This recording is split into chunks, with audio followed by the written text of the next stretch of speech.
It's actually a pretty funny story. I was on the boat with my dad, and I wasn't certified yet. I was too young, but I went on the boat with my dad almost every weekend. And this particular day we had tried a new location, and I was on the boat with my dad, and they had just come up from their dive, and I remember looking into the water and seeing about a 15-foot, which is small for a whale shark, but a pretty good sized baby whale shark. I remember telling my dad, there's a whale shark, and he said, it's got spots? I said, yeah. He said, it's probably a spotted eagle. I said, no, it's a whale shark. And he turned around and couldn't believe his eyes. I said, get your fins, get your mask. And I ran and got my fins and mask and swam with a baby whale shark. And that was pretty a cool experience. And at the time I didn't realize how special it was, how rare whale sharks are in Hawaii.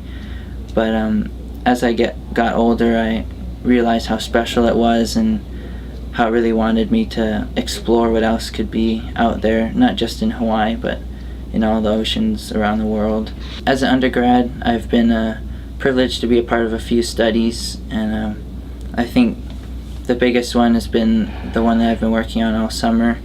Sort of an ongoing project, but me and my professor, Dr. Johnson, we're looking at biofilms and diatoms. There are several people here at Florida Tech who study diatoms, and they're settling on biofilms. And my interest in sharks kind of made us think, well, what about sharks? Could they have the possibility of having diatoms on them? They definitely have a tangible slime on them.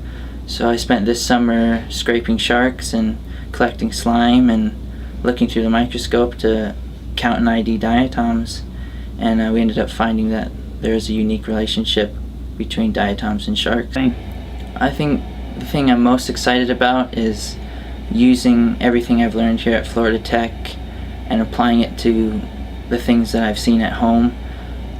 Finally starting to get together all the images I've taken over the years and all that my family and friends have taken, and my knowledge on tiger sharks at home. I'm finally getting the right tools to being able to start to map their movements and to understand their behavior a little better.